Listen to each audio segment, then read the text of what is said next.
Hello, all, and welcome to the Fantasy and Sci-Fi Fanatics podcast. I am your host, Daniel Coolbaugh. Today, I have me a very special guest, Norbert Zsivicz. How are you doing today? Hi, Dan. Hi there. Thank you very much for introducing me for this awesome podcast or video or interview, whatever it is. But I really love to be here. So, my name is Norbert Zsivicz. I'm from Hungary, but I'm living in London for years now. Oh, And cool. my book was an award-winning, yes, The Seed Empire. Yes, yes. So it's a sci-fi fantasy blend basically, and this was an award-winning fantasy book in my country. It was like a choice award, similar to Goodreads, but we have like a Hungarian version of it, Oh, and that's cool. their readers just voted me as the best of the year. And then we made a translation with a really famous translator in my country. He's Thomas Peters, Tomasz basically, and he was the translator of the Game of Thrones books in my country. So Oh, wow. he's like a really big name, and he did a really good job. And we translated it, so now it's available in English like a year now. And I entered the self-published competition, which is led by Mark Lawrence, who's a really big name. He's a bestseller author. He's like a legend, basically. Yeah. And I was in that competition as well. And he also read my book. He just basically posted recently a few weeks, maybe a month now. So yeah, and also he's enjoyed it. So it's really cool. Really cool. No, that's awesome. Yeah. And now, I forgot to add that to my subset questions because I actually just saw that somewhere the other day. So I was like, oh, that's pretty cool. I think because I was looking up, your book just to get some other questions. It was kind of interesting to see that. You're back. Or I'm back. oh yeah, okay, you are back as well because I Yeah, don't yeah. understand the question. I was just gonna say that I just saw that online recently because I looked up your book again for something, and then I went down that rabbit hole of seeing what he had said about it. So I thought that was really cool. So that was really interesting. Jealous. So, thanks.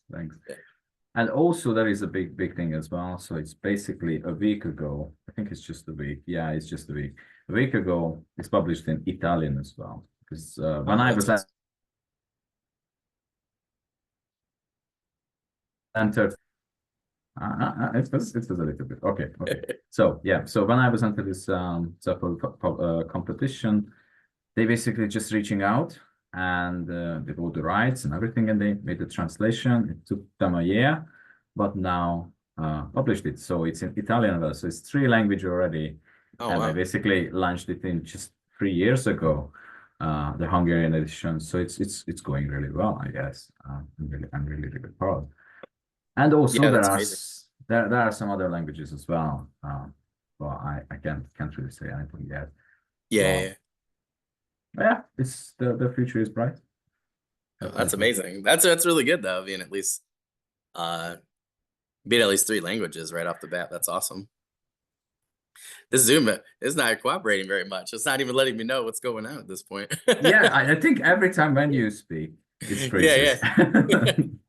Yeah, yeah. We'll see. I was saying now it's telling me there's something up, but it's so weird. So if you don't mind, can you just let us know, go to that first question that I sent you, just let us know a little bit more, maybe like where your writing journey, started compared to where it is now. That's a lot of really great accomplishments, like right off the bat. But where did you start your writing journey and, what's it been like to this point? So technically, I think it's almost 10 years now. So I was Oh, just, wow. I just writing short stories, but basically for myself. I not really published any of it. Maybe just a few friends of mine read it. But I was working on this story, this the genre blend fantasy sci-fi basically, because I was a huge fan of every kind of fantasy and Mhm. sci-fi. It's games to movies and books, like all of it. And I was not really find that the specific genre where you Yeah, yeah. a bit mixing together this kind of things because it's kind of like a new idea. I mean, there is some, but I don't really love them. It was like not for me. It was not a proper Yeah. blend. And I think maybe I'm a little bit more of a sci-fi guy. So it just came into my mind an idea. What about like seeing a knight, like an actual medieval knight, and he's like found a plasma gun, you know, in a medieval age. Like what he Yeah. can do with it, or also it's like it's a lot of question why is that stuff's there, and so on. So that was the main idea. This was the first idea, and they just started to build a world around it and many characters. It's changed in the years, but I was kind of lucky because during the period when COVID would hit in, this book was like in the development for me. Like I was like, okay, I really wanted to finish this in the next 2 years. I was working on it. I was drawing the map. I was have in my mind this thing, you know, which is in the cover, this man creature-ish Leviathan.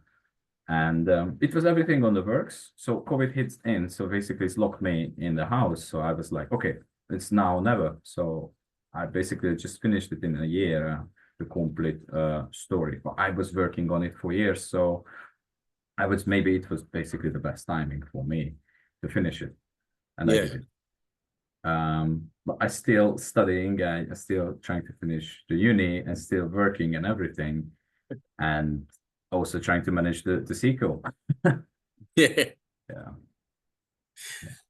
Well, that's really awesome. I definitely understand that. I mean, I think a lot of us, right, we're in that same boat, is that we just wanted to finish ideas that we've had, right? So that was the one good thing about COVID, I would say, right, is authors and creatives had some time, right, to actually dwell on those things and finish some really cool things up. And I really think that that spurned a lot of awesome stuff, particularly with Mark Lawrence's, Spiffbo. I mean, the books that came out of it after the pandemic, not that the ones before then weren't great, but I actually went back recently and took a look, and it was absolutely amazing the amount of talent that you had, that people were just like, hey, this is happening.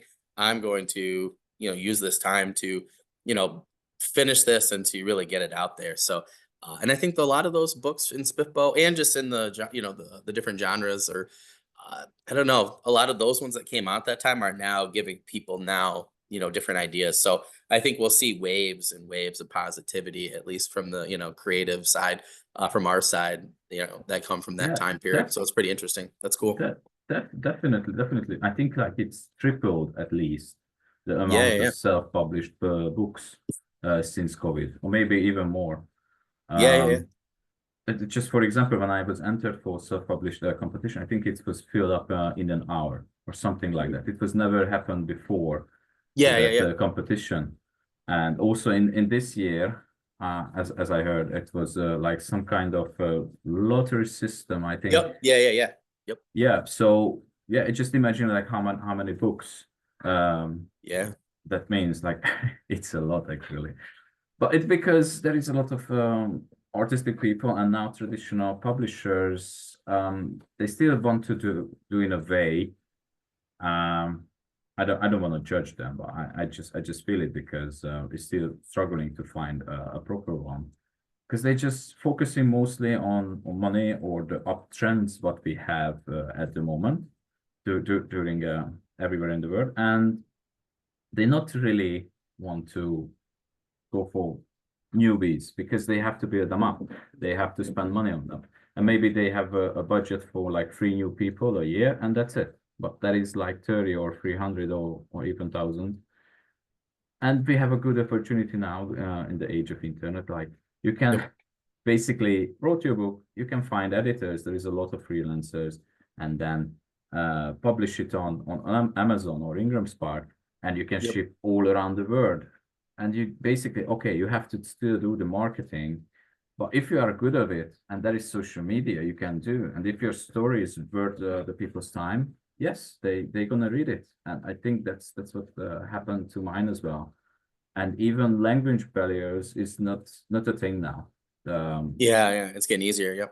yes and I think a lot of people is more open now to go for like for example like Eastern European style writing because it's a bit different than the traditional English literature and stories what they can like for example there is a CD Projekt Red going with The Witcher series, and also the cyberpunk. It's a bit different story. Maybe it's a bit more darker, what we usually get from the Western side, and maybe that's why they loved my book as well. Like, because now I can safely can say that I have a lot of nice critics. Like, they enjoying it. Obviously, there are some flaws, but they enjoying my book. So I guess. Yeah. Well, you make a good point though. Like it's just easier now to get translated versions, particularly with Kindle. I'm like looking at some stuff, even traditionally published, right? From different countries. And I'm like, where have you been all my life, with authors or books? And I'm like, oh, they're over here. But it's cool, right? That we're getting that globalization of literature now, right? Whether it's fantasy, sci-fi, or something else. But it's cool. I know a lot of my friends who write dark fantasy that, the first translation they get is German. And, they do really well in the German market, better than, in English a lot of the times. But it's because of the particular type of, dark fantasy or particular type of fantasy, like you're saying, that they have. I have a couple other friends, where they just do better in, in different parts of Eastern Europe in particular. So it's always interesting to me, right, to see what those trends are. Because I think a lot of times people don't market, they only market if they're American, right, to, people that, predominantly in countries that speak English. But I think that's, a real shame, because I know some of my friends, 60% of their income, comes from their translated versions now, no matter what they do. It's like they found their audience, and they're, whether it's a language, I don't call it a barrier, right? Whether it's it's how something's perceived in a different society, right? Just talked about that today in my history class with English. And it's just interesting to see, but it's something for indie to think about, right? So I think about that a lot, like, I'm not doing well in English, maybe I have it translated, right? And maybe I put it in this other market, and maybe it becomes a bestseller in that spot, So I think it is Exactly. something in particular, to think. And I think it's smart that you're, working on different translations in particular, because, if not, right, and a lot of times we wait for the interest, right? But sometimes it might be kind of interesting to see if you can get into these different markets to then get a full translation. So I think it's something to think about in terms of people like, oh no, they don't think about that, right? Here in the United States, we have 364 million people, and a lot of people only try, to go there. But if you actually look at, trying to expand a little bit, I think that I've just seen a lot of people be successful with that. So I think you're really smart for doing that. So that's really cool. Thanks. And also I still aiming for that, because you mentioned German. Yes, that's very surprising for me, because after the Hungarian and the US market, because that's the most main for me, not even the UK.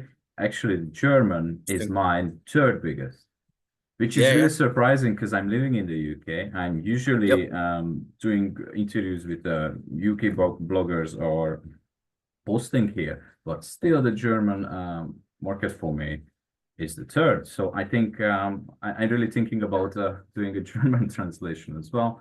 But I don't really find any publishers yet, I can safely say so. If someone from Germany working for a publisher, I'm here and I open up for them. Right. I do know I have some German fans out there. I know that for a fact. Australia, Germany, UK, and Ireland in particular are some of the big ones. So you never know. Maybe we can get it out there for you. That'd be awesome. So you guys heard Norbert now, right? If anybody knows anybody in Germany, like, let them know, right? Hook us up. I would love to know that. But it's so funny when I actually get to talk to people. I've known quite a few people that, and there's other areas too, right? Where it's just so interesting to me.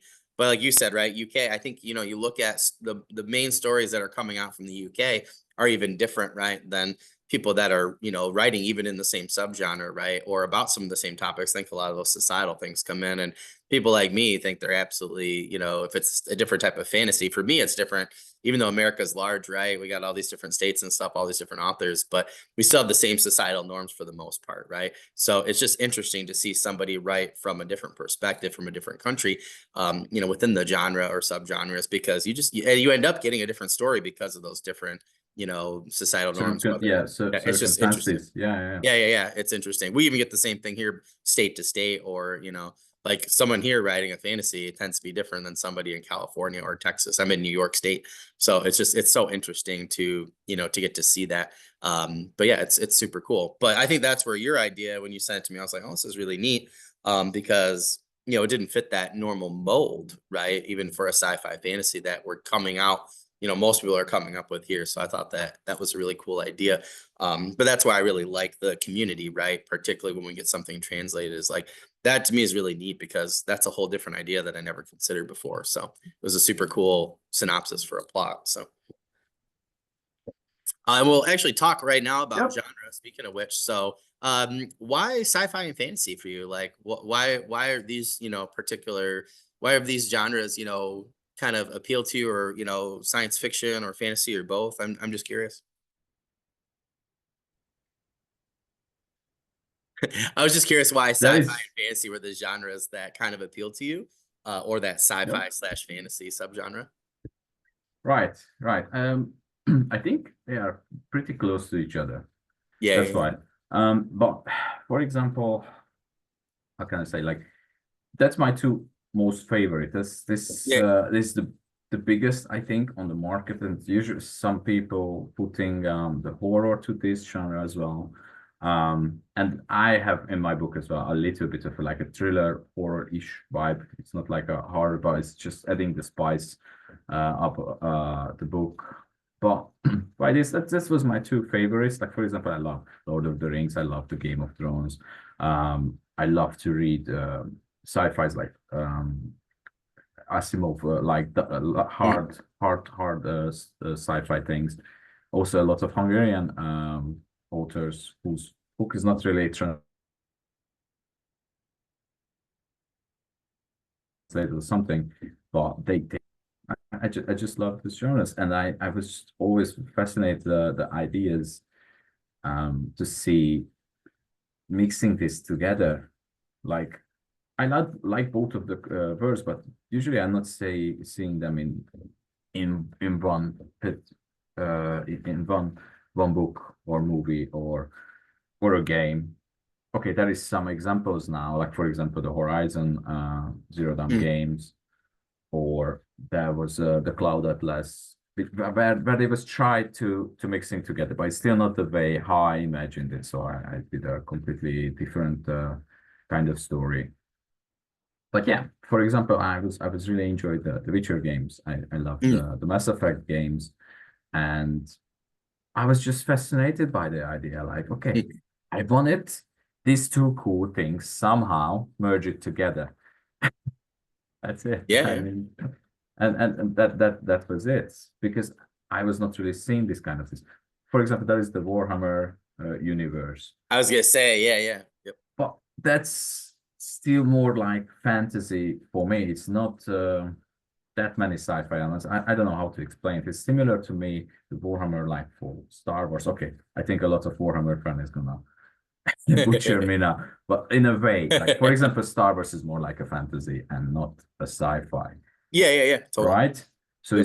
it's like a fun sci-fi-ish thing with the ships and everything, but there is sometimes there's no science behind it.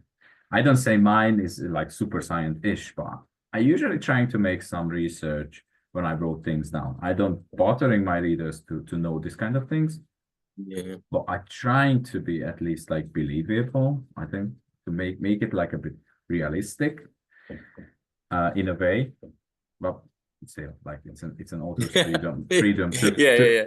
if it's maybe too realistic, it's not gonna be enjoyable, I think. So Yeah, yeah. it's just in an acceptable way. Yeah. I was gonna say, no 40K people blow this up. Okay. We're just saying for instance, right? Yes. But I think that is a good one. I totally get what you mean, because I have like a fantasy series, and I really liked kind of the Brandon Sanderson, where he takes like this old, story of the Mistborn, and then goes into the future, and that's like the Aloe of Law series, but it's set in the same world.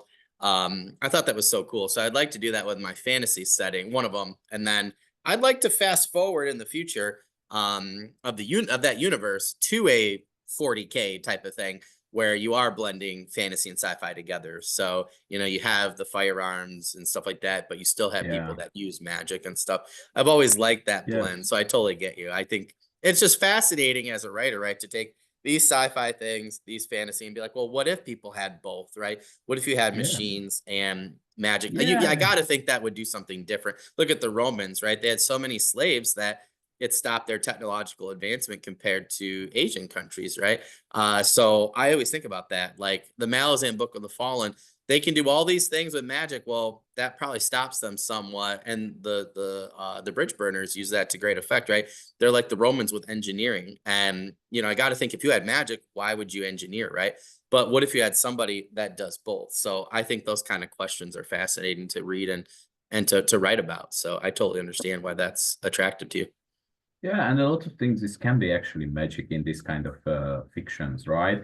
That's Like, for fair, yeah. example, right, like the sciences can be some kind of magic. It's tech magic, if you call it, Yep. because if it's just so advanced, you don't even know how it works, but it Yep. just works, and it's basically a magic, right? Yep. It's just tech magic.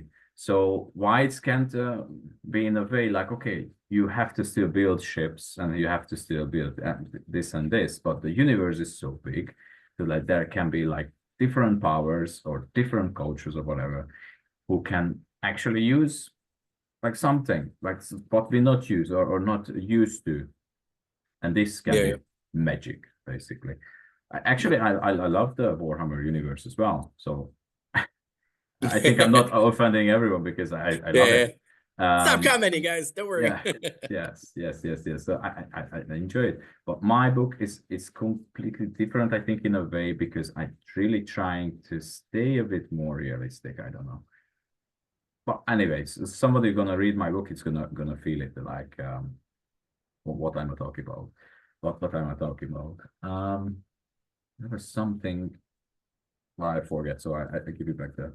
Oh yeah. Well, I was just Ask thought it me. was interesting that you Yeah, mentioned like foundation and as a Isaac Asimov, right? Where yeah. there's so many things, right? Where I get what you're saying because also have read, having read like Larry Niven, right? There's a lot of things that is scientific about those books, right? Or that they're coming from, but there also is a little bit of that fantasy, right? Where you're not entirely sure how things are working. So I know I always think it's interesting to see how people handle those types of things because I think we look at Asimov, right, and Foundation, particularly if you look at like how they represent things in the new TV show. I've only seen clips and stuff, but I've seen some particular authors or writers like dissect things, and it's like without knowing to the full extent, right, for us, like how they do things or how their tech works, particularly within the TV show, it looks like Stargate SG-1 is another great TV show that, has a lot of science fiction, but they don't know how the Stargates work, right? They can use it, but they can't replicate it, right? They might be able to Yeah. fix them from time to time, but there's a lot of those fantasy elements in there. And I think they just do a great job, both of them, and Warhammer, right? Like all three of them, really using the science fiction aspects, but still having those plots of fantasy. So I think it's really cool to have Yes. those different layers. It's neat. Yeah. Yeah. Um, but let's get talking about your book in particular. So thank you so much for sending it to me. It looks amazing. So I love the blurb every time I read it. I was going back over it the other day. So can you tell me what the Sealed Empire is about and how you came up with this idea? Without spoilers. Yeah, without spoilers. Yeah. Yeah. So Even my book reviews are spoil free. So yeah, so we have this medieval knight I mentioned. His name is Edward, and basically he's going for an expedition. It's like a daring expedition for the birds and basically for where the gods live. So it's like a really religious thing. And that secretly basically just want to earn the high priest blessing to be with his daughter, because they secretly they are kind of together. So he just wants the blessing because he's like a foreign knight. He's not from the kingdom. Okay, so he's like really feels like he was just joined to the war and he's became like a knight and then he became a captain and so on. So he doesn't really fit in to that kingdom, this Eastern kingdom. But anyway, he's going for this expedition, and they bringing a relic with them to going for this god's land. So this really relic in the ship. It's some spoilers, but it's basically it's in a page 10 or something like that. So I'm really sorry. So it's in the relic is basically a plasma gun. All right. So, but they think it's like a godly weapon or something magical, but it's basically a plasma weapon. As you're a reader, you're gonna know it. Okay, this is that. All right. Yeah, and also there is the lady Emma. That's Edward's love interest and the high priest's daughter. She's still in the kingdom because she's like a noble woman. They're really trying to marry her something like whatever, like a noble ish someone. But also the king, the new king, Eric, who became the king because the king is basically dying during the expedition. He's going to become the new king, and he really wants Emma as her new fiance to being queen. Obviously, Emma doesn't want it because he wants to be this captain, the sailor, Edward. But yeah, so it's one of the major issue in the book. Also, there will be some younger ones, Emily, and so without big spoilers, trying to because there is plenty. I mean, like I start in the middle of the story, and it's just going to go like a train. You hop on, Oh, awesome. and it's gonna go. Okay, sometimes maybe one or two chapters is gonna be like the word or the history, just to know like what's going on. But most of the times, it's really fast paced. It's quick. It's always some kind of small cliff that's how it's all of the characters. So every chapter, which is short, like 5-10 page, you are with different characters, and everything is always ending like okay, what's gonna happen? It's a new character again. So it's like gonna be like 5 characters, and also the king, who is basically the villain, Eric, he's also a point of view character. So you're gonna see and read his thoughts, his actions, even if you don't like it. This is one of the, how can I say, like trigger warning-ish, because this is a dark fantasy. This is in the medievals. So obviously it's for matured adult peoples. So yeah, it's gonna happen some dark stuff, yes. And it's gonna be blood and so on. So it's brutal at one point, but I think it's a bit justified because it's giving characters some more motivations. It's driven the story where it goes. So I'm really sorry about that, but I have to write like this way. Like, where is the fun if you always like, okay, you muting down, okay, we will be nice. No, you can't. Okay, it's a different word. This is how it works. Yeah. Yeah. Totally. So 5 main characters. 2 of them is young, Emily and Adam, Eric, Edward, and Emma. And everybody is hating me because I named them with E. All of them is starting with E. You can find it on Goodreads. Like, why I doing this?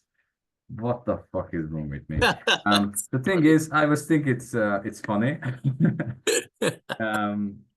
But there is a twist which I wanted to hide it because of that, and I think everybody completely gets it when Oh, that's cool. gets to the somewhere in the end part.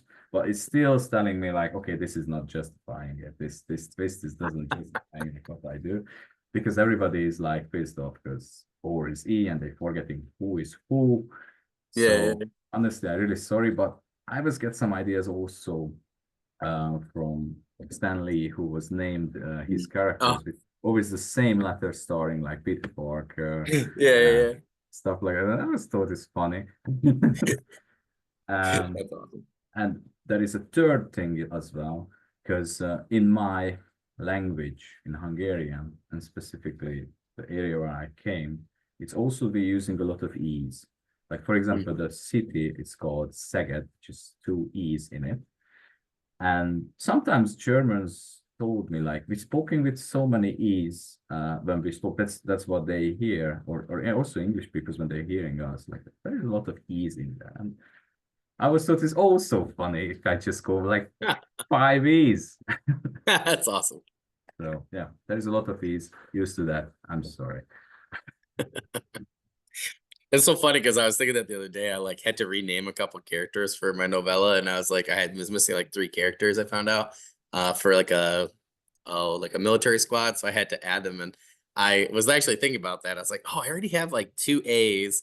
I was like, I have 2 S's. I was like, I'm gonna have to change that. So I changed those a couple on purpose, so that way it wasn't just like doing that. Because I always think about that because I always go with certain names for some reason, and I feel like they're always like the same, that start with the same 5 letters. I don't know. It's just I don't know if that's just how my brain works or what, or if that's just what I'm used to seeing.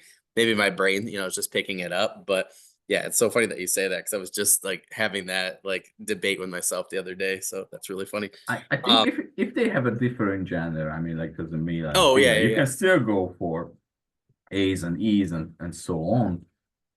yeah. Yeah, go for it. I mean, Yeah. you are the I right. had that This do is like a Roman thing, like a Roman zombie thing, like trying to see where uh, like the Lost Legion went. And I was like, oh, zombies. And I'm getting like a monster hunting crew, like an ancient monster hunting crew from them. mm, But I was going through the Roman names and I was like, oh, all the cool ones like started with particular letters. So after a while, I was like, but these are really cool. And I was like, well, I'll just say that they were from the same region or something, because that's probably why, right? So but it was just interesting. I needed like, a set number, and I was just like, oh well, like 2 guys have, start with the R, 2 start with the E, 2 with the A. It was just like it was just kind of cool. So I just kind of went with what sounded good. But yeah, it was interesting, but it was really neat. I was just gonna say when you were explaining, and when I was reading the blurb too, there's so many cool concepts that kind of like I don't know if you've ever seen the movie Outlander with Jim Caviezel, but he's like an alien from outer space, and he's a human alien, and he's tracking an alien here, and that's actually where he comes in contact with the Vikings, and essentially he helps them I heard fight. this movie. I heard So this and good. I never seen it. I Oh, not so found it. good. I It's on like I have Amazon to. Prime, I think, or something. It's so good. But like I was just saying, because like that concept was so neat. Like, but they took it and like allegedly in the movie, that's where we get the Beowulf legend from, right? Was he helps them fight this this creature. Great movie, by the way. Great sci-fi fantasy or historical fiction stuff. I loved it. I'll send you the link. It was really good. But it's just so cool to think, even when I got to your cover, and the blurb, I'm just thinking like, how cool is it, right, to have that type of Leviathan, or think of that, right, like that type of those kind of questions that were brought up in the movie, right, like like where did a lot of our legends and things come from? So particularly from your knight or just this society, right? Like where Yeah. did the monstrous beasts, these legends for them come from? So it's just so interesting to think that they could have a scientific connotation, right, or a technological advancement. So I just thought that there was Brandon Sanderson had a lecture too where he talks about how these advanced humans from Earth in the future, I can't remember what the book was called, but they end up going to another primitive society, opposite of Star Trek, right? Like where they don't try to interact with the primitive society because they don't want to change it. But these advanced humans do, and it's a science fiction story. So they do, and they have the ability of like one person has the ability to heal. Well, they don't really have the ability. It's that they like essentially have the technology to heal somebody. But the primitive people think that they're gods. So essentially, this Yeah. crew of, like advanced astronauts for Earth, like essentially trick these people into thinking they're Greek gods, essentially. So I always just think like those kind of concepts are so cool. So as a history teacher, it's I gotta ask, right? Like Yeah. I just think it's cool because you're making me ask questions, right? Like because it always makes you think like, where did our things come from? So I think it's so cool that you went along that original storytelling vein, right? For these beasts and things. And I don't want to give like spoilers and stuff away, but I'm just curious at like kind of like was that kind of some of the origin of this idea for the Leviathan, or like these kind of other creatures? I'm just kind of curious at like how you kind of set that up within your own world building, like how uh the people were like where their legends came from or how they were interacting. I'm just kind of curious how you kind of thought about that and put that into place, because that's just so cool. Such a cool concept. Exactly, exactly. I was also so amazed of this history chain things. I don't say I like a massive like ancient alien fan or something, but I think Oh the yeah, yeah. concept as a It's sci-fi interesting. I think it's so fascinating. So I was like, grow up like this. For example, the Stargate is basically like that. It's a fact. It's based on ancient alien thing. Yeah, So yeah, like how was our legend came. And yeah, so this Leviathan things mixed together the medieval and this new type of creature, because you can clearly see it's like mechanic, it's something futuristic, something. Yeah, it's also can be a monster as a Leviathan from the back, from the Viking ages. So yeah, it's coming from absolutely that, because I love history, I love gods like the Greeks, Nordic, and so on. I yeah, love yeah. this kind of stuff. So it's yes, it's coming from that basically. Like it's also That's it cool. was in my head like, okay, what if they finding a mechanic Leviathan something, Yeah, yeah, which can be actually, and I gonna explain obviously in the books like what are they basically. But it's just really at the end of the book. Um, cool. during the war book it's a mystery, obviously. Yeah, yeah, But yeah, so these ideas it's come to my mind because of historical stuff. If you think about that, even us with our daily technology, with just your phone and the knowledge, if you're teleporting back somewhere to ancient Rome or to the Greeks or wherever, you will be a god as well, yeah, yeah, yeah. or at least or at least a superior being who knows so many things and you can use so much stuff. It's just like you they can't even imagine it, so you will be a god there. Yeah, so Yeah, yeah. imagine this thing is like even superior, like a futurist with some futuristic things. Yeah, you're actually a god there. Yeah.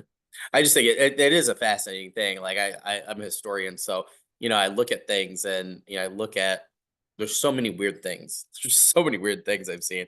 I do historical mysteries with my students now because I just want to hear their ideas. And I think it's good for them just to think about what could be, right? I think being a historian is not about seeing what was because we don't necessarily always know, right? So I think questioning is a good thing.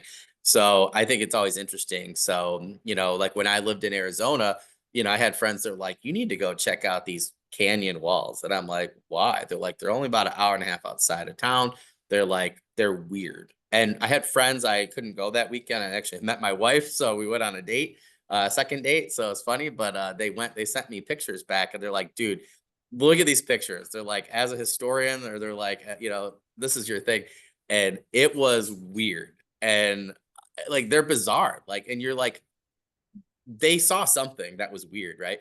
So as an urban fantasy writer, I always think about that. So I like have That's ogres, cool. right? Or where these things came from.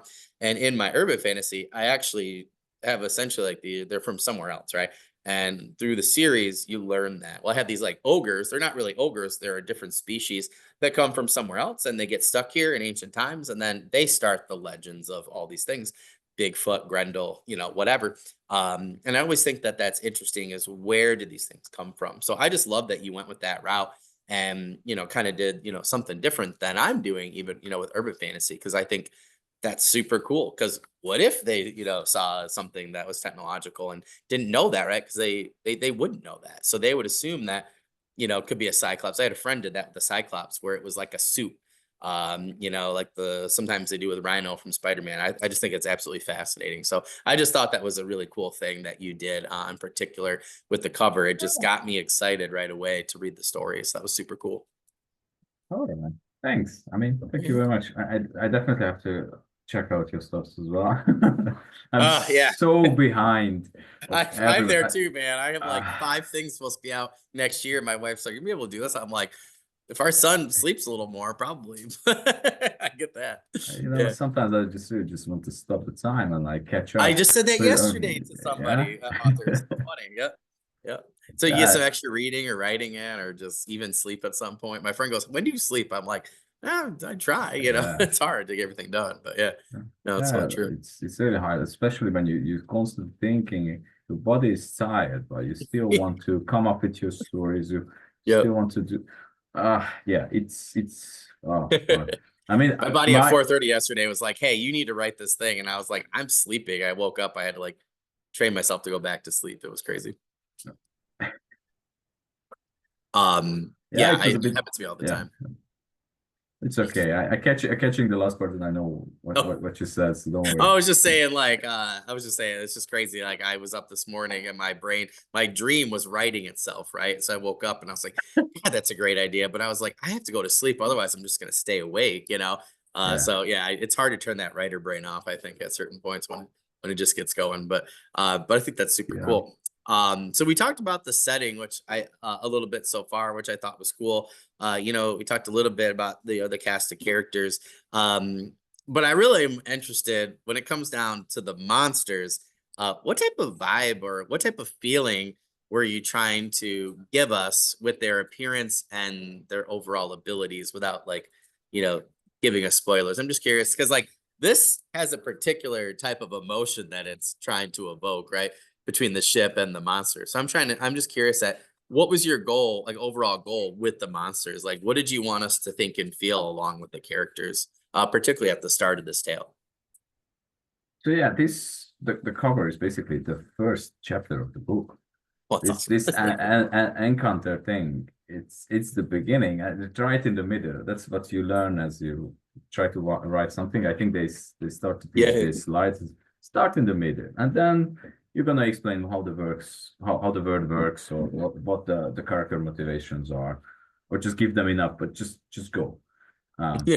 These are what movies do. This is what games do Yeah. nowadays. So yeah. So I just wanted to make that this overall fear when you encounter something you don't know what it is. It's much bigger. It's much faster. It's much stronger than you or the whole crew or the whole ship or whatever. So it's give you fear basically. Fear of the unknown. And this is what the monsters represent, I think, in my books. It's basically just the elemental deep down fear in humanity. Just fear something which can destroy you like in a heartbeat.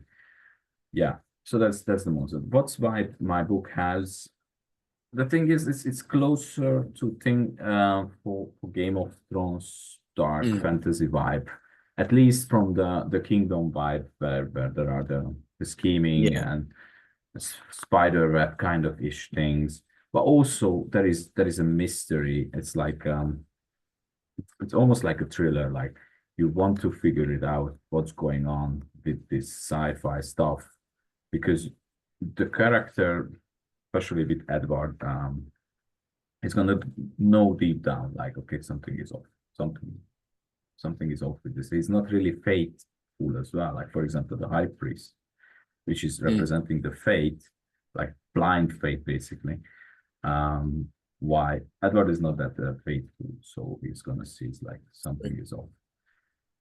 Um, yeah. What else have I done? So yeah, this mysteries driven the story. Also, obviously, there is some love interest because of Edward and Emma. They are kind of separated because of Mm. these events. But it's really action packed. I mean, like with a lot of monsters, plasma guns, knights, and everything. Like, yeah, we're gonna smash. Well, I I just mean, love that the scene you chose and the yeah, feeling right off the bat. Like I was just like, my friend goes, he's trying to think of a cover and like what to do, and I was like, let me send you this cover, and so I sent it to him, and I was like, literally like talking about setting your expectation for a reader. And I'm like, there you go. He was like, oh, okay, I see what you're saying, because he wasn't really understanding what I was trying to convey online. So I was like, let me just send you this cover. So I sent yours and like two others that I thought like just set a tone right away. You just look at the cover, even before reading the blurb, and you're like, okay, dang. But at being a fisherman myself, knowing what it's like to be in the middle of a large body of water and not see any land, like completely yeah, terrifying, right? Like it's totally different feeling when you're on a lake or even on the ocean and you can see land, but to be in the middle of nowhere, right, and be in a exactly, storm, it's absolutely terrifying, just not exactly. even thinking of a leviathan or something. So yeah, I've been there on charter boats and stuff, and I'm just like, man, like, so as soon as I saw this, like that just gave me, I was like, oh, it brought me right back to being there on the boat and not seeing any land and just being like holy crap, what if something does just pop out at some point? Or what's under there, it just goes on for miles and miles in any direction. And you Yes. can't see, right? Like a shark will So pop up, but it's it's an like what's under there. absolutely the unknown, Yeah, especially exactly. Yeah, also yeah. setting up. They're going somewhere. They are absolutely unknown.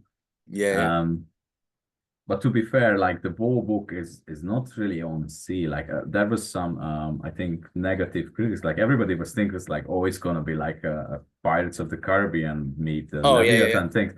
Well, it's not like that. There's not that many part of on the sea basically. So they obviously they traveling, but Mhm. they just traveling to the unknown. Yeah, And yeah. later on in the sequels or something, I'm gonna bring back some ocean stuff or some kind of similarities for the sea. But for me, the sea is actually represented something similar as the space. Like for example, if you're going for a space exploration, you're going with also with the ship. You're also out of nowhere. Yeah, You yeah. don't know where you're going. You don't know Yeah. where it is or whatever it is. Everything can kill you outside of your ship, basically, right? You're gonna Yeah, yeah, yeah. die.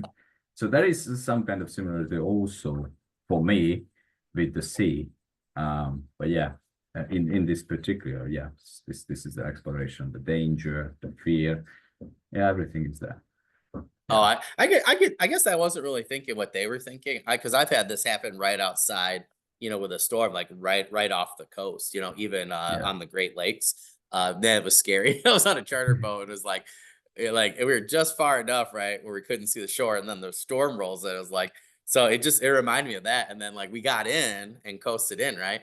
But yeah, it definitely was like this cover reminded me of that. I was like, the shore was right there, but because the storm came in, we just couldn't see it. And it's easy to think, because I'm from Michigan and they have the five Great Lakes, right? And it's easy to think that that kind of feeling, or that kind of thing only happens to you, on the ocean. But a lot of people don't realize how they're called the Great Lakes for a reason. Like there are plenty yeah. of times where I've been on there and I haven't been able to see anything, or a storm rolls in or the fog rolls in. It's like actually lands like right there.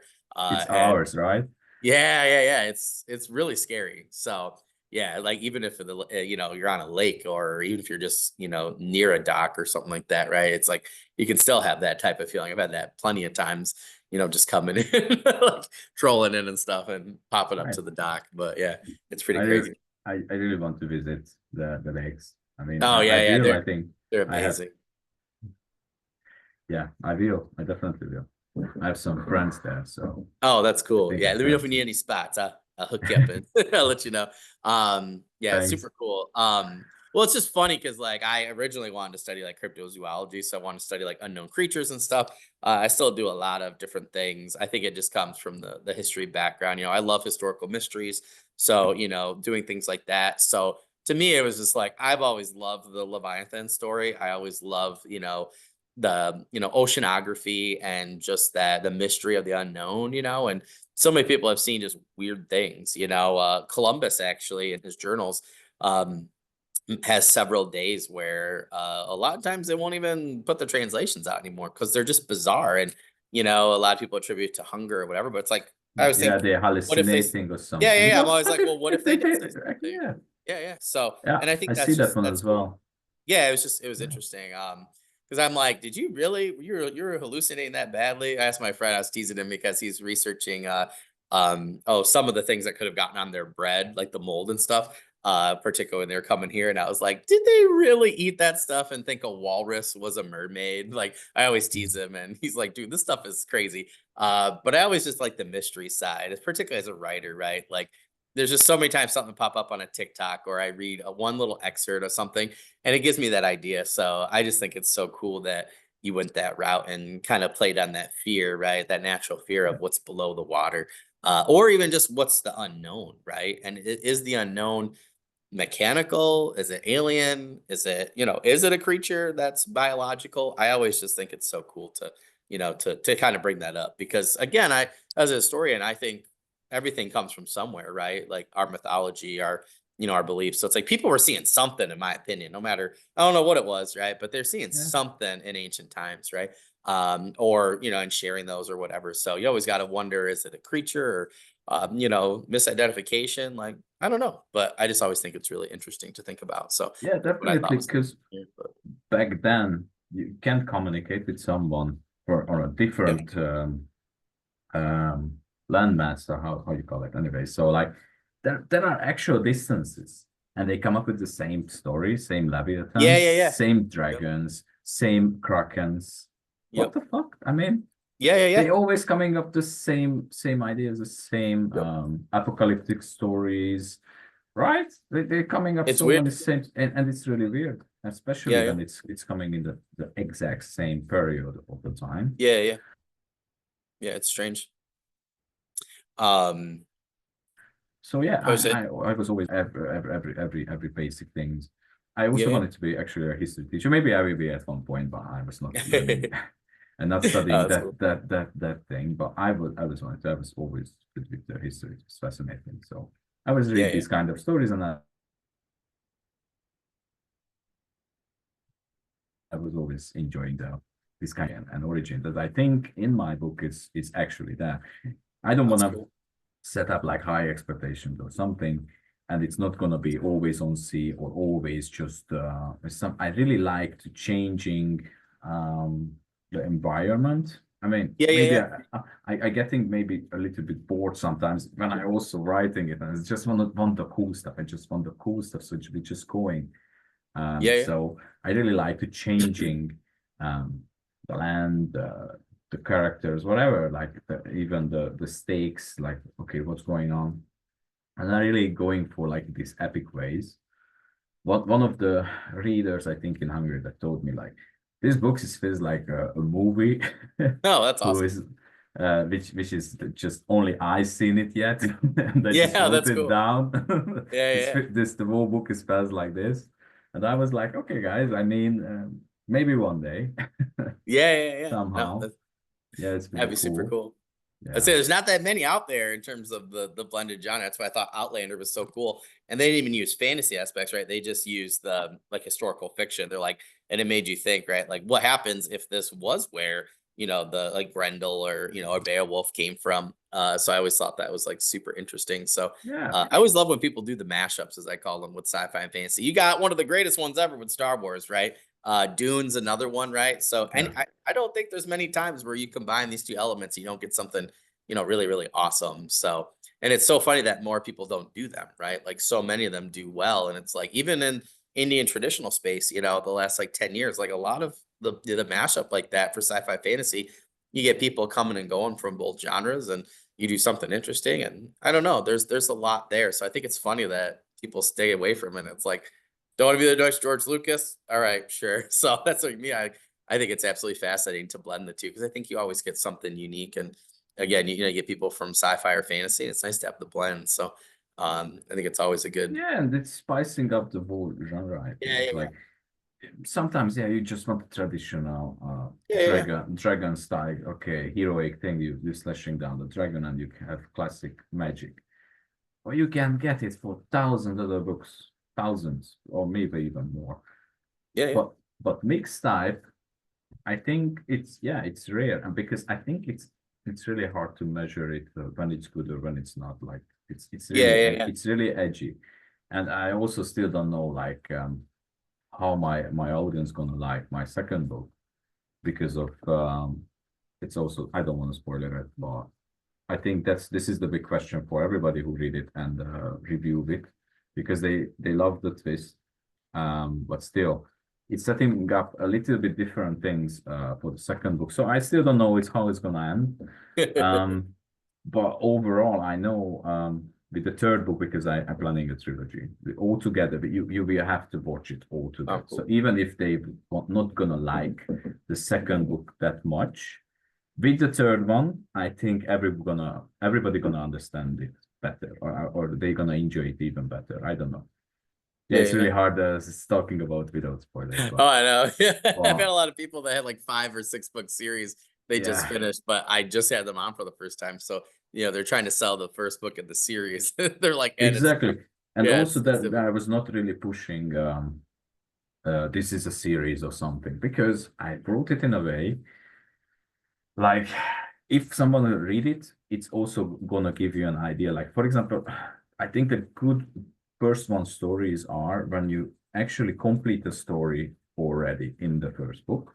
And if someone wants to join for the second Yeah, ride yeah. or third ride, they can, but they already know what's the words are, what's the stakes Yep. are, what's the characters are. And even if they're never going to read the second or the third one, they still understand, okay, what was it?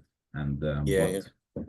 what they can expect from this series, and they still can talk about it. So it's I I, I think I did it in a way, but it can be work as a standalone, as a classic, a really classic sci-fi or really classic merged fantasy something, Yeah. um, like an old school kind of Yeah, thing. yeah. But you can enjoy a book just for the first book.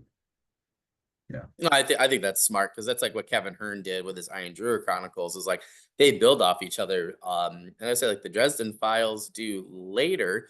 But particularly like I'm on book like 9 right now. So like book 7, 8, and then everything after really like kind of breaks the mold there. And but the original ones they were, like kind of kind of standalone-ish. So Kevin Hearn does an amazing job with Iron Druid Chronicles. Like you could just go in at certain points, and he does a nice, very short recap, but for a reason at the start. I always study those as an author. Is like if I had a longer series like that, like how do I want to recap people? How do I want to get new people in? And I think he's one of the best I've seen who's able to do that. Patricia Briggs with Mercy Thompson, her urban fantasy series is another one. But I think it's smart, particularly as an indie, right? They're both traditional. I think it's smart as an indie to do that, right? To if you just buy this book, you'll enjoy it. It'll be great. But if you want to buy, book 2 and then continue, I think that's just a great just marketing aspect, right? So I've seen a lot more people do that lately, but I've seen a lot more people do it in the indie market in particular to a greater effect. They've had a lot more positive engagement from doing that. So I think that makes total sense, particularly if Yeah. your series or trilogy isn't done yet. So I think that's really smart. So gives you a lot Yeah. more flexibility later on. Exactly, because you don't really know how Yeah, yeah, your audience gonna accept it, yep. especially me because I'm coming from like a really small country actually.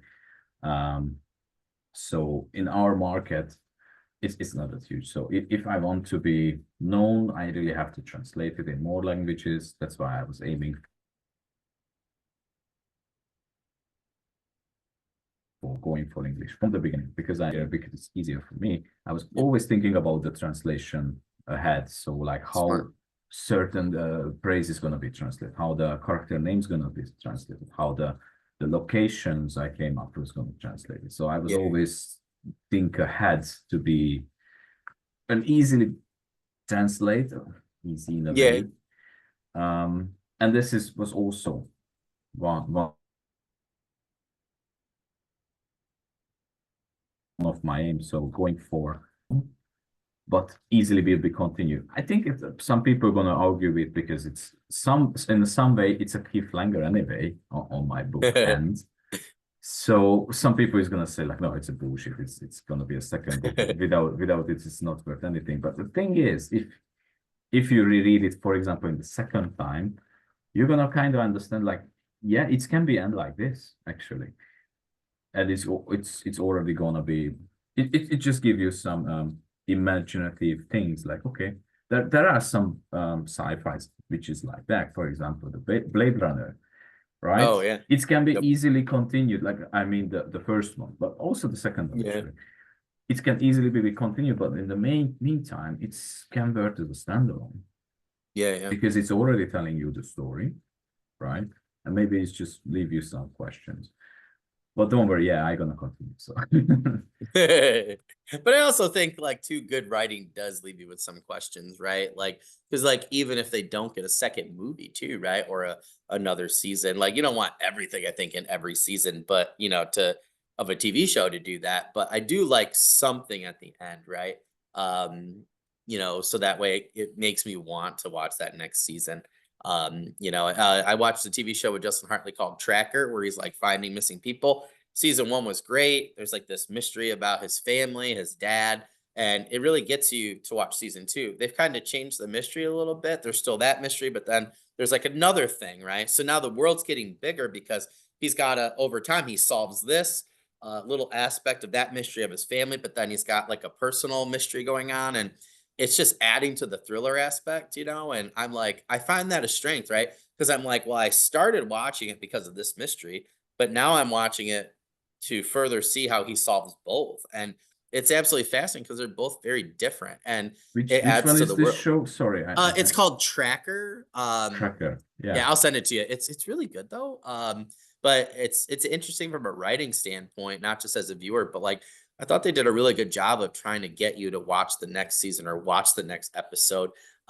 Just with how they're, you know, kind of incrementally giving you more of the character or the world, but also with this thriller aspect of solving these mysteries, these overarching like mysteries for the character. It's I don't know. I haven't seen very many shows, TV shows recently that do it this well.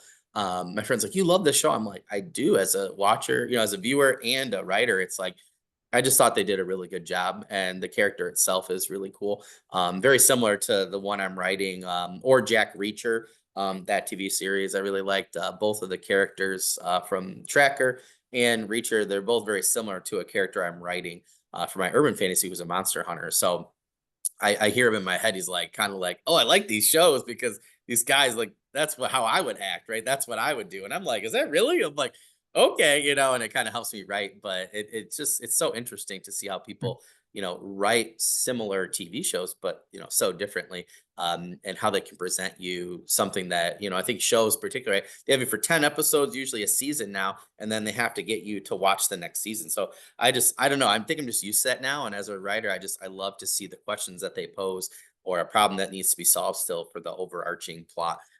So when you're saying that to me, I'm like, oh, that's really cool. Like that's the kind of thing I find interesting, you know, as a reader and as a viewer of media. So I think that's really cool. That was I just got done with a graphic novel called oh I guess I'm gonna forget now. I think it's like it's this I'm gonna blank. But anyways, it was good. Like at the end, it did the same thing, like you were saying. Like they presented a mystery, and then they presented you a couple answers, but then they presented you with more questions, going from volume one to volume two. So I think that's just good writing, and that always keeps me, you know, buying the same authors or you know the same graphic artists or you know watching the same show. So I think that's just well done. So if that's what you're doing, I think you're definitely on the right page there. I know we're wrapping up on time, but I gotta ask this because you said a lot of really cool things. What's the one thing that you've done so far with this book that you would say like you're the most proud of? Honestly, coming from Hungarian language to English and Italian already, it's just in a few It's a years, and lot. I mean it's a lot of things, and Yeah. I just did it, and I also continue. I doing the sequel. I'm working on it, also some other stuff as well. Mm. Because I also wanted to ask you. Sorry, I know Yeah, you yeah, asked yeah, me the question, but yeah, I just can't think about it because it told me the TV shows and everything. Like, did you yeah. ever think about it to wrote a script for a TV series or something? I Because actually I think, sold one years ago oh, for something different. cool. And well, it was cool. And then I was young and naive, and I was pigheaded, and they were like, "Oh, my drama teacher was actually one of the ones that helped me with it. He knew this agent, so he's like, oh, they want to buy it for like $5,000." And I was like, oh, okay. And he goes, I think you get more. And I was like, oh, okay. And then we were in talks. I was about to get a lawyer, and then he comes back and he's like, oh, they want to tear it apart. And I was like, no, like this is the story. Well, now as an older person, not that it was the money, but I wish that I had allowed them to help me change the story and then see where they took it, if that makes sense. Mm. So I started writing some scripts after that, and I thought that's what I was gonna do at first before then I went into illustrating, and I really wanted to do like graphic novels. Because I was like, oh, somebody wanted to buy this. I was like, and I was drawing a lot and doing a lot of things, so it was like kind of a natural like medium. But yeah, I would totally love to do something like that, even if it was like a play or something like that at some point. That's definitely something that I think would be interesting to get into. I'm always looking to think, and I think this is good. This came up with an author I interviewed a couple weeks ago, where I was thinking, like, as a writer, right? Like, I would love just to write, like, whether it's for a video game, whether it's a tabletop, you know, like, I think doing scripts for movies, you know, it's a different, like, you know, type of medium, but and style, but I just think it would be really interesting to It's do. the end of the day, it's a good story, right? This is what this Exactly. It's character. such a good So point. Yep.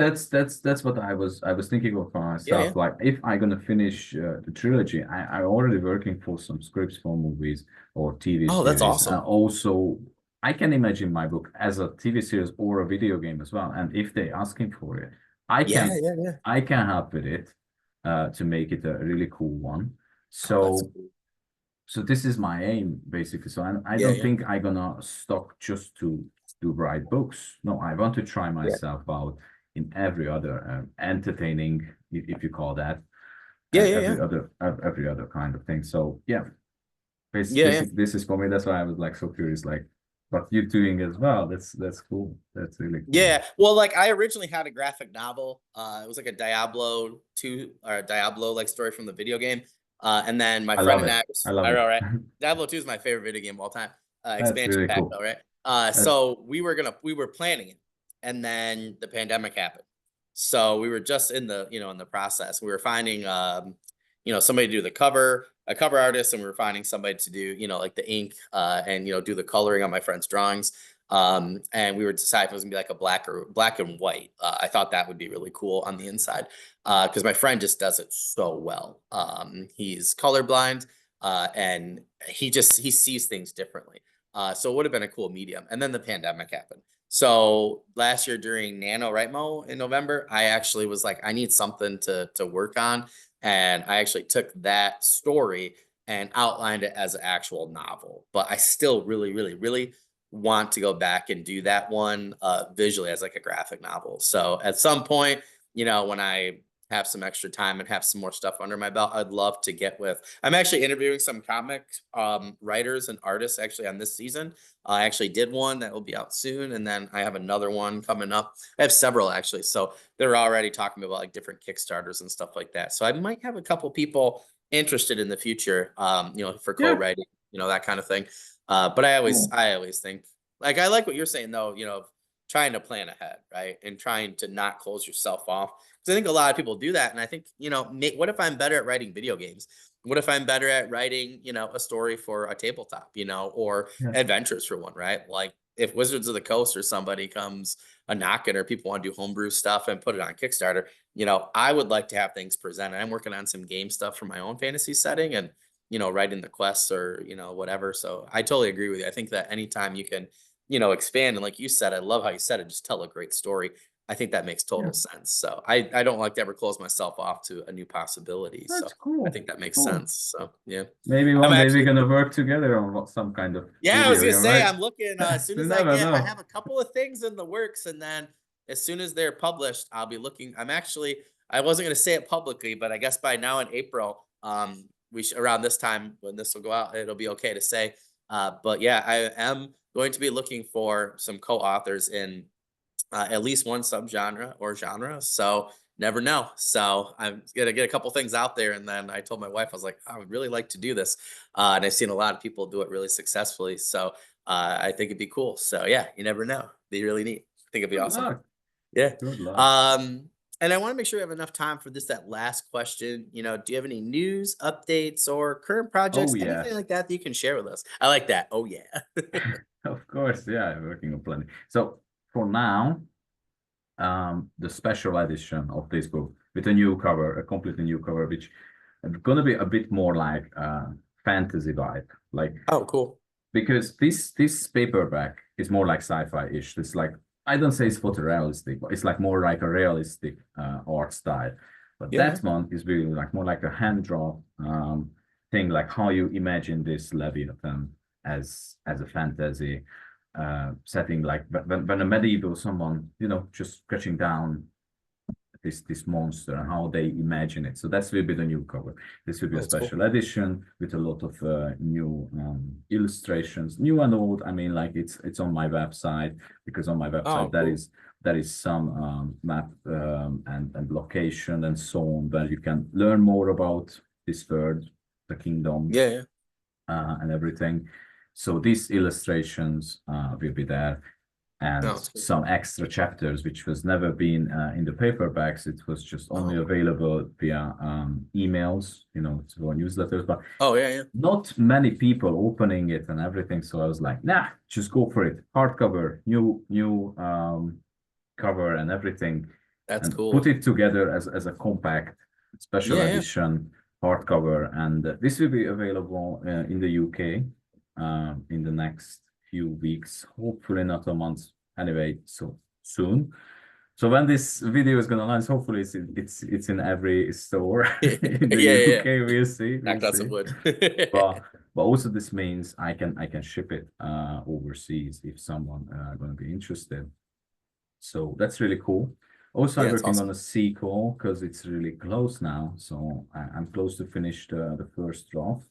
Oh, cool. It's still a few months away, and also next year I graduating. So That's hard. Yeah. it's Been gonna there. be tough, but I'm aiming to also graduate and also finish the second book. And after graduation, I straight away gonna head to the third book. So yeah, the sequel is coming, special edition coming. I think it's already a big news. And also, yeah, because the Italian is just launched a week ago, I can safely say that it's two languages at least, which is like Awesome. in a serious way we are talking about to be translated with some It's publishers. awesome. And it's also two different languages. So yeah, future is bright. I can't wait, and I hope I can sleep. Yeah, at some point, right? Because at the moment, sometimes I'm really struggling. Yeah, yeah, yeah. Sometimes If I I didn't have my just, son, yeah, I would never yeah, sleep. He just makes me tired enough where I'd use before him, I'd be up till 12:30 writing, I'd be editing, and I'd get up at 6, and now I can't do that. So I like had to rework my work schedule and other things. I literally like have new jobs now because of that. So I totally feel you. But that's awesome. It's so funny because a lot of people I don't think realize that everything you just said is a lot of work. You know what I mean? Like, and yeah, you're like, oh, a sequel, translation, a special edition. It's like that's a lot of stuff. Like, I think sometimes indie, we forget how much that actually is, right? Like, forget how much one whatever is. My friend mentioned that recently. I was like, oh, I just have a novella and then like two more next year. And he's like, that's a lot of work. And I'll put it into one anthology for Kickstarter. He's like, that's a lot of stuff. And then we had some talks yeah, with the because Kickstarter to do the Audible marketing it giveaway. So, as a oh, self-published author, you have to yep, email with everyone. You yep, marketing it, you're posting about it. yep, yep. But you also have other things to do. I mean, I'm not earning enough from my book to be just to be live a full-time Yeah, yeah, author yeah, yeah. yet. Yet, I Yet. like that. Yeah, I always tell that to people. I always say Yeah. this. I'm like, yet. Yeah, Yeah, yeah, I that's so mean, true. yeah, you have to be optimistic, and I Yeah, yeah, am. yeah. So yeah, it's still plenty of other things to do as well Yep. instead of these books. But yeah, it's really eating my daily life up. But it's Yeah, cool. yeah. I mean, I getting really positive feedback, so I think I That's worth awesome. it. It's Yeah, yeah. absolutely worth it. It's No, it's really totally awesome. yeah, it's really cool to talking about you, Dan. Thanks. Yeah, no, I appreciate it. Amazing. I just want to remind our audience that you can find Norbert's book and social links, especially by the time that this airs. Like, you guys can find that special edition cover and everything. You can find that link right down in the description, anywhere we are watching or listening to this podcast. Just want to remind people, to make sure that you guys check out my book mail video as well from Norbert, where I talk about the book, things I'm excited about. And then for 2025, this book, Sealed Empire, is on my 2025 list. So if you have not checked out that link, I don't know if Norbert, at this point, where we're I'm recording, is going so to be in my first excited. 26 or my last 26 for 2025, but it's on there. So one of those videos, whichever one he ends up in, will be in this description as well. So please make sure you check that out. And then as soon as I have finished in the future Norbert's book, um, the book review video will be out as well, and will be connected and in this description as well. So, Norbert, thank you so much for coming on. I really appreciate you sending me the book. As soon as I read the blurb, I was like, yeah, it's my thing. So I love that blend of sci-fi and fantasy. I'm really interested to see, as a historian, like, I love myths and stuff, and I'm just interested to see kind of like how, just as a writer, you went with different things. So I'm like really excited about that. But if you need anything else, in the meantime, between now and when, this interview airs, like you just let me know and send me, like I said, whatever you have, and we'll get the special edition out there, and just get whatever the information is for, book 2 or the translations. You let me know and I'll help you out as best I can, my friend. Thank you very much, Lance. I really appreciate it. It's Yeah. so much help, and I think this book is absolutely. I'm definitely sure about you're gonna enjoy it. I'm Oh, sure. yeah. I can already tell. Well, Norbert, I hope you have But now I a have to yeah. catch up your books as well. So definitely I'm adding hoping to by the my time this one's out, I trying hope by the time this TBR. interview's out, I can send you my first novella, because if we're not out by April, then oh my god, of 2025, then there's gonna be something wrong. But yeah, I'll send it to you.